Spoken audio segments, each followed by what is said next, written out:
In a world that counts everything, some things can't be measured. Not in coins, not in decimals, not in ledgers. Roberto Almeida spent his whole life balancing numbers, debts, profits, interest, loss. But what he never realized was that the biggest debt he carried wasn't in a book, it was in his heart. One old friend, one forgotten promise, and one final act that would prove that kindness, just like money, can grow with time if you let it. This is The Last Accounting Book, the story of a man who closed his office and opened his soul. The air inside Roberto Almeida's small accounting office always smelled of dust, coffee, and paper. The scent of a life lived quietly. He had been there for 48 years, always behind the same wooden desk, surrounded by the same ledgers, calculators, and ticking clocks. The world outside had changed. New technology, new currencies, new ways of life. But inside that little office, time had its own rhythm. Slow, predictable, safe. He wasn't rich, he'd never been, but he'd never gone hungry either. Every cent had its place, every bill had its purpose.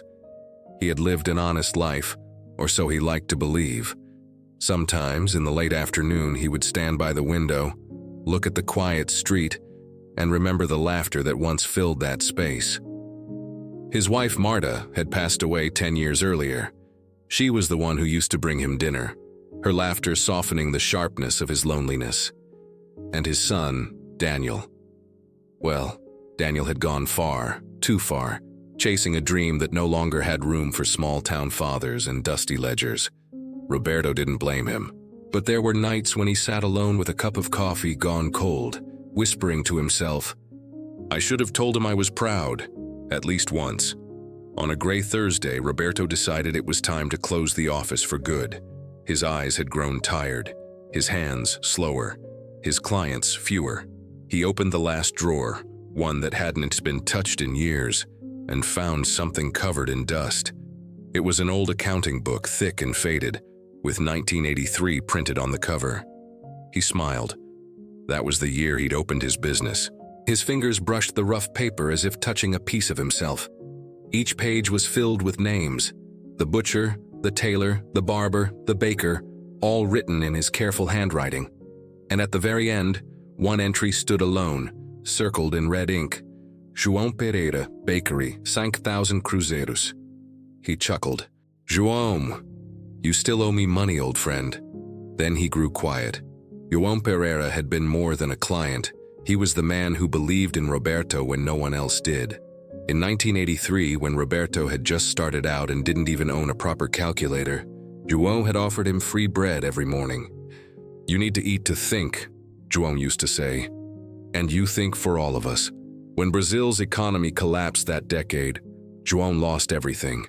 He came to Roberto one last time, eyes tired, and said, "I can't pay you, Roberto. Maybe not ever." And Roberto had replied, "Then let's just call it a favor between friends." That was 40 years ago.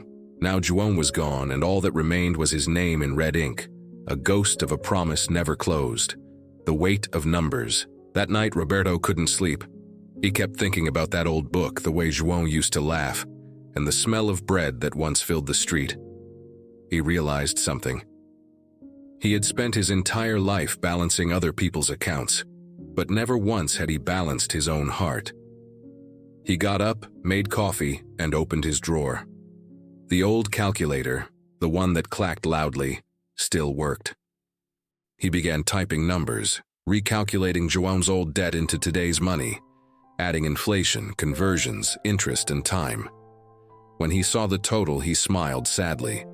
It wasn't much, but to someone trying to rebuild, it could mean everything. He stared at the number, then at his small savings notebook. He wasn't a wealthy man. His retirement was enough for food and rent, but not much else. Still, a voice whispered in his mind, "Maybe this is the debt you were meant to pay all along." The next morning, Roberto went back to João's old bakery. The building was still there, its walls cracked and windows covered in dust. But there was a faint sound of life inside. Hammers, footsteps, voices. He walked in slowly. Behind the counter stood a young woman with brown hair tied back, sleeves rolled up, covered in flour and paint. "Excuse me," Roberto said softly. "I used to know the man who owned this place." The woman turned and smiled. "I'm Carolina. Juan Pereira was my grandfather. We're reopening the bakery in his memory." Roberto's eyes softened. He told her who he was, the accountant who had worked for Joan decades ago. Her face lit up. "He mentioned you in his old letters. He said you helped him keep the business alive longer than it should have lasted." She laughed, then sighed. "It's been hard, though.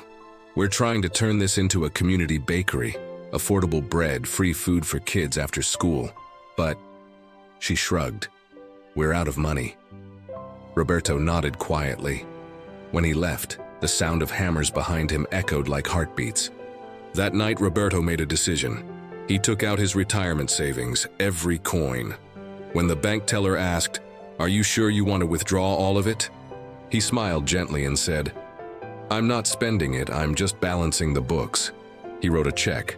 Then he folded the ledger page from 1983, placed it inside an envelope, and wrote on it, "For the bakery that refused to die." The next day, he returned to Carolina's bakery. She looked surprised.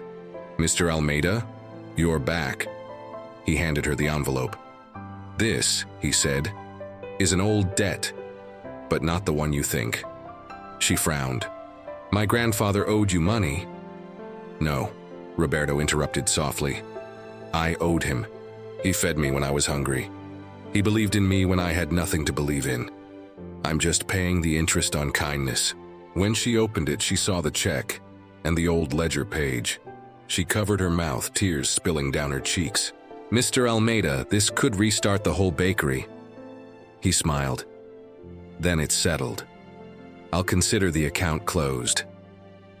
That night, Carolina posted the story online. A photo of Roberto's wrinkled hands holding the check beside the faded ledger. The caption read, "Today, a man repaid my grandfather's kindness. 40 years later, some debts don't expire."